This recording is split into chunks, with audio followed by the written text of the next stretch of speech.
Welcome class. Last time हम लोग discuss कर रहे थे प्रोजेक्टाइल मोशन। थोड़ा सा आप लोगों को रिवाइज करवा देती हूँ। प्रोजेक्टाइल मोशन 2 डायमेंशनल मोशन थी, जिसमें हम लोगों ने हॉरिजॉन्टल और वर्टिकल डायरेक्शन में उसकी वेलोसिटीज के कंपोनेंट फाइंड आउट किए थे, रिजल्टेंट वेलोसिटी कैलकुलेट की थी और एंगल फाई भी कैलकुलेट किया था। साथ में हम लोगों ने उसकी टाइम ऑफ फ्लाइट और मैक्सिमम हाइट प्रोजेक्टाइल की और उसकी रेंज कैलकुलेट की थी। आज का हमारा जो टॉपिक है सिमिलर है, उसी से टॉपिक है हमारा बैलिस्टिक फ्लाइट। बैलिस्टिक फ्लाइट से क्या मुराद है? इससे पहले कि बैलिस्टिक मिसाइल्स को देखें, जरा हम कुछ जो टर्म्स नेसेसरी हैं इसका कंसेप्ट समझने के लिए वो देख लेते हैं। बैलिस्टिक फ्लाइट बच्चों, कोई भी ऑब्जेक्ट, कोई भी चीज जिसको आप इनिशियल पुश दें, जिसको आप इनिशियली काइनेटिक एनर्जी दें मूव करने के लिए, और वो उस एनर्जी के बिहाफ पर ही मूव करे और बाद में ग्राउंड पर आ जाए ग्रेविटी की वजह से, उसको बैलिस्टिक फ्लाइट कहते हैं। ठीक है। प्रोजेक्टाइल, एक प्रोजेक्टाइल की मोशन होगी क्योंकि ये 2 डायमेंशनल मोशन है। तो इसकी जो एग्जांपल है बैलिस्टिक मिसाइल की, वो आपके पास मीजल्स है और थ्रोइंग अ स्टोन है, किकिंग अ फुटबॉल है या बॉल। अब ये मूव कैसे करता है? अगर आप इसको सिर्फ इनिशियल पुश देते हैं तो बच्चों इसके मूव करने की 2 रीजंस हैं और उनमें है नंबर 1 लॉ ऑफ इनर्शिया की वजह से मूव करता है, लॉ ऑफ इनर्शिया, और सेकेंडली ये मूव करता है ग्रेविटेशनल फोर्स की वजह से।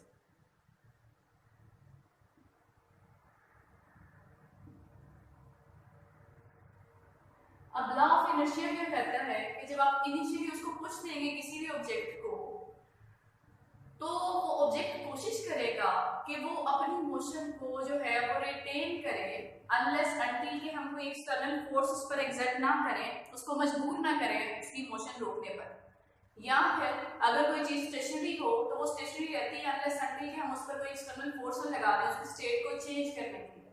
तो बच्चों जब हम इसको इनिशियल पुश देते हैं या काइनेटिक एनर्जी देते हैं किसी ऑब्जेक्ट को मूव करने के लिए, तो it will tend to move in the forward direction, और जो भी डायरेक्शन हम उसको असाइन करेंगे उस डायरेक्शन में मूव करेगा लॉ ऑफ इनर्शिया के अकॉर्डिंग, जब तक हम उस पर कोई फोर्स लगा ना दें उसकी जो मूवमेंट है उसको रिस्ट्रिक्ट करने के लिए या स्टॉप करने के लिए। दूसरा बच्चों, जब ये फ्लाइट ले लेता है, जब ये प्रोजेक्टाइल है 2 डायमेंशनल मोशन है, तो अपनी फ्लाइट कवर करने के बाद, डिस्टेंस कवर करने के बाद बॉडी जमीन पर दोबारा आती है और वो ग्रेविटेशनल फोर्स की वजह से जो है वो डाउनवर्ड डायरेक्शन में मूव करती है।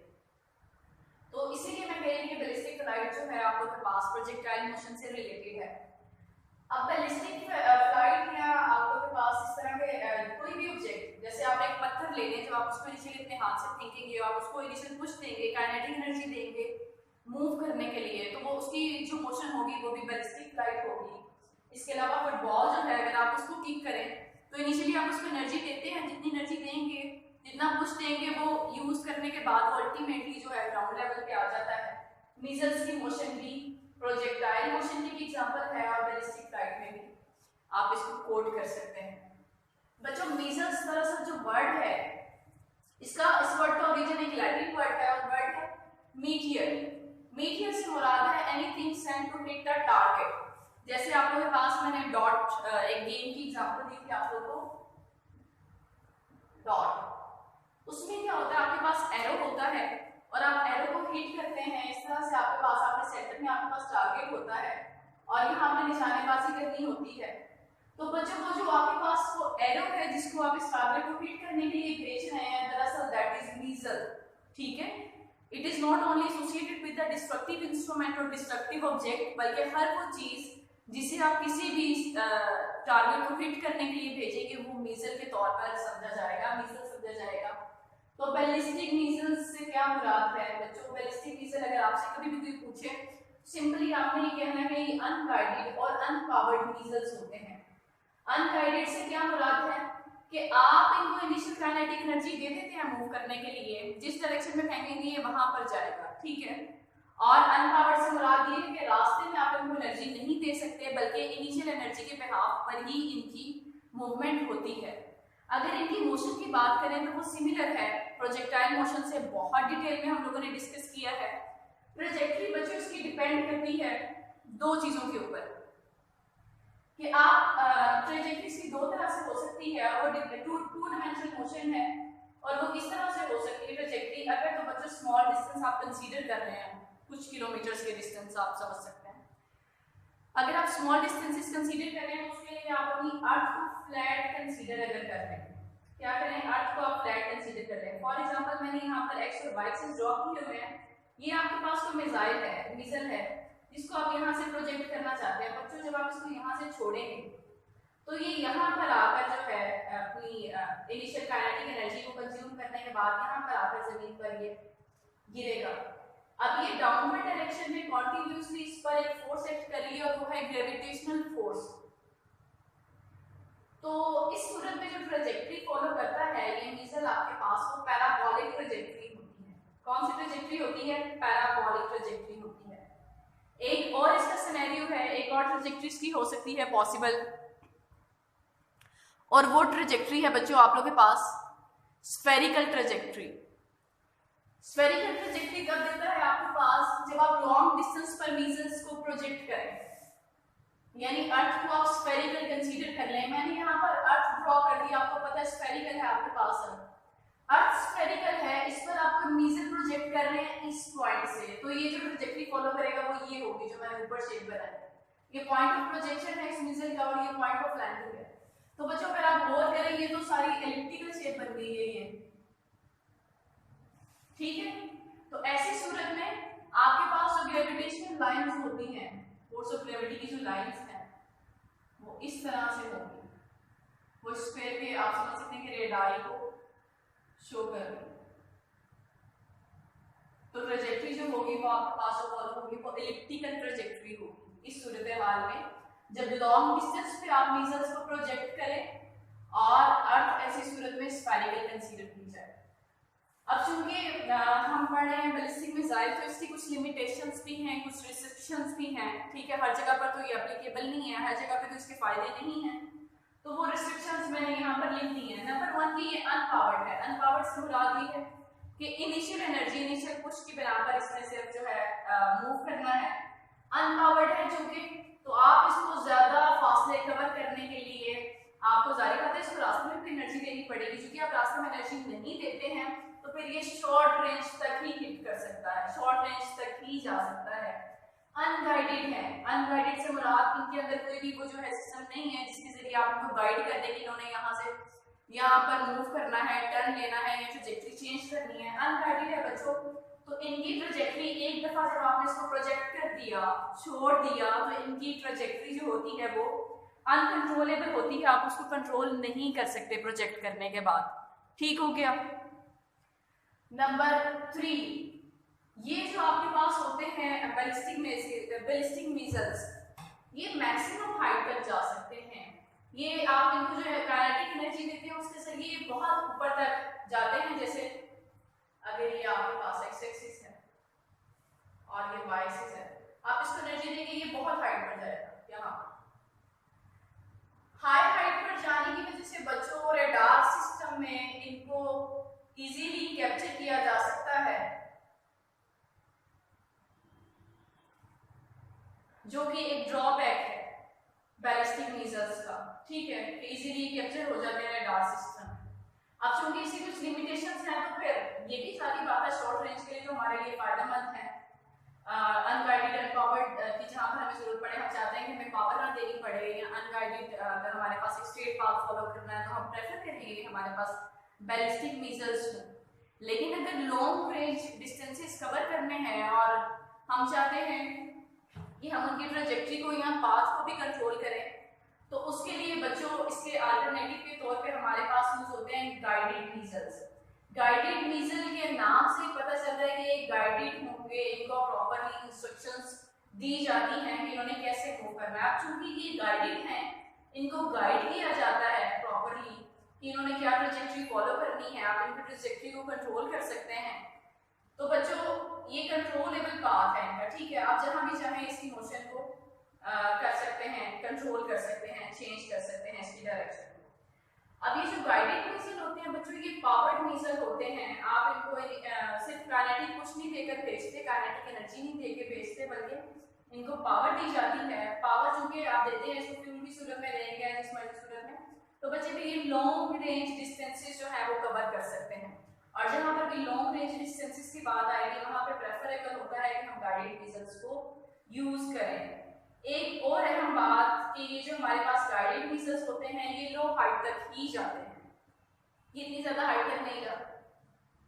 यानी कि अगर ये आपके पास एक्स एक्सिस है और ये आपके पास वाई एक्सिस है, तो बच्चों ये जो आपके पास गाइडेड व्हीकल होगा ये यूं जाएगा। आप चूंकि लो हाइट पर ये जा रहे हैं तो लो हाइट पे जाने की वजह से ये रडार सिस्टम में कैप्चर नहीं हो सकते और ये इनका मेजर जो है वो फायदा है कि रडार सिस्टम में इनको पकड़ा नहीं जा सकता। ठीक है, अब इसको तो हम कंट्रोल कर सकते हैं गाइडेड मिसाइल को, लेकिन अगर हमने लॉन्च कर दिया, हमारे पास वो बैलिस्टिक मिसाइल था और बाद में अगर हम उसको रोकना चाहते हैं, हम चाहते हैं कि वो हमारा जो टारगेट है उस एरिया पर जाकर ना गिरे, तो बच्चों उसके लिए हम फिर एंटी बैलिस्टिक यूज करते हैं बैलिस्टिक मिसाइल का, जिसके जरिए से उनको ऊपर स्पेस में ही यानी टारगेट को हिट करने से पहले ही जो है डिस्ट्रॉय कर दिया जाता है। ये मैं बात कर रही हूँ जहाँ पर हम बैलिस्टिक मिसाइल्स यूज करेंगे, वहां आप उनको कैसे कंट्रोल कर सकते हैं। ठीक है, और एक और हम बात कि ये जो बैलिस्टिक मिसाइल्स हैं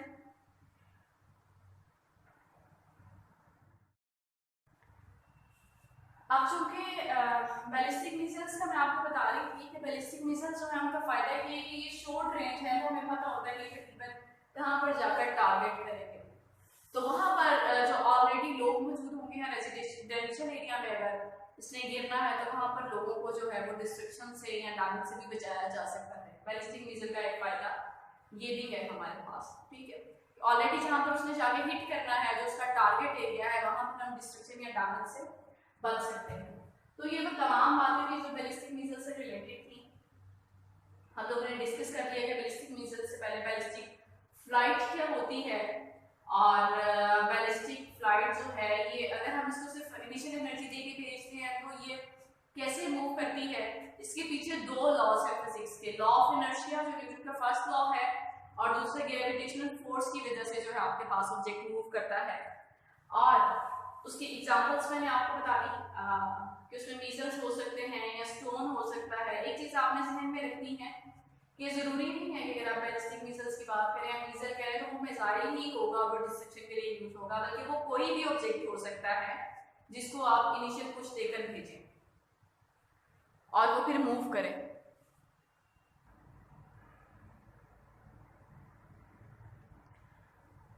अच्छा क्लास, तो हम लोगों ने आज के लेक्चर में देखा कि बैलिस्टिक फ्लाइट से क्या मुराद है, और ये जो प्रोजेक्टाइल होता है जिसकी मोशन को हम बैलिस्टिक फ्लाइट कहते हैं, ये किस वजह से मूव करता है, लॉ ऑफ इनर्शिया के मुताबिक और ग्रेविटेशनल फोर्स के मुताबिक।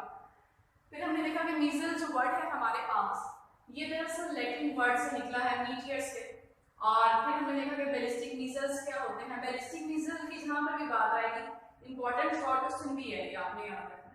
ये दरअसल अनगाइडेड और अनपावर्ड मिसाइल्स होते हैं। इनकी मोशन बिल्कुल उसी तरह से है, इनकी ट्रैजेक्टरी थोड़ी सी डिफरेंट हो जाती है समटाइम प्रोजेक्टाइल से, लेकिन इनकी मोशन भी टू डायमेंशनल मोशन ही है। और डिपेंड करता है कि इसमें अर्थ की कंसिडरेशन हम किस तरह से ले रहे हैं। अगर तो अर्थ हम स्मॉलर डिस्टेंस पर प्रोजेक्ट कर रहे हैं अपने मिसाइल को, तो अर्थ को हम फ्लैट कंसीडर करते हैं। ऐसी सूरत में जो ट्रैजेक्टरी फॉलो होती है वो पैराबोलिक ट्रैजेक्टरी होती है। जबकि अगर अर्थ को आप स्फेरिकल कंसीडर कर लें, स्फेरिकल कंसीडर करें, तो ऐसी सूरत में आपके पास जो ट्रैजेक्टरी फॉलो होती है वो एलिप्टिकल फॉलो होती है बैलिस्टिक मिसाइल की। इसके अलावा इसकी जो लिमिटेशंस हैं उसमें हमने देखा कि अनपावर्ड हैं, अनपावर्ड होने की वजह से they can only move to shorter distances, unguided है जिसकी वजह से इनकी जो पाथ होता है वो अनकंट्रोलेबल है, उसको आप कंट्रोल नहीं कर सकते इसको लॉन्च करने के बाद।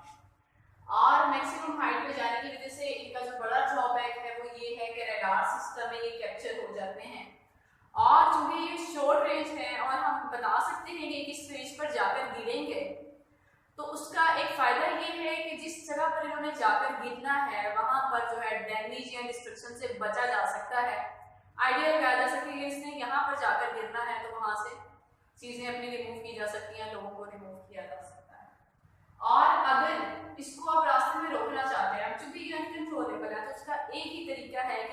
एंटी मिसाइल मौजूद हो, जिसकी वजह से इसको गिरने से पहले जो आप डिस्ट्रॉय कर रहे हैं। इसके अल्टरनेटिव में जो हमारे पास शॉर्ट रेंजेस के लिए तो ये ठीक है, लेकिन इसके अल्टरनेटिव में जो हमारे पास यूज होते हैं वो गाइडेड मिसाइल्स हैं, जो कि कंट्रोलेबल पाथ होता है उनका, क्योंकि वो गाइडेड है, उनको इंस्ट्रक्शंस दी जाती हैं ऑलरेडी, और पावर्ड होने की वजह से वो लॉन्ग रेंज डिस्टेंसेस जो है कवर कर सकते हैं, ज्यादा फासले तक जा सकते हैं। लो हाइट होने की वजह से उनका फायदा ये है कि वो रडार सिस्टम से डिटेक्ट नहीं किए जा सकते, जो हमारे पास गाइडेड मिसाइल्स होते हैं। तो आज का टॉपिक यहाँ पर हमारा एंड होता है। अगर आपको कुछ समझ में नहीं आएगा तो इंशाल्लाह ताला हम कल क्लास में उसको डिस्कस करेंगे।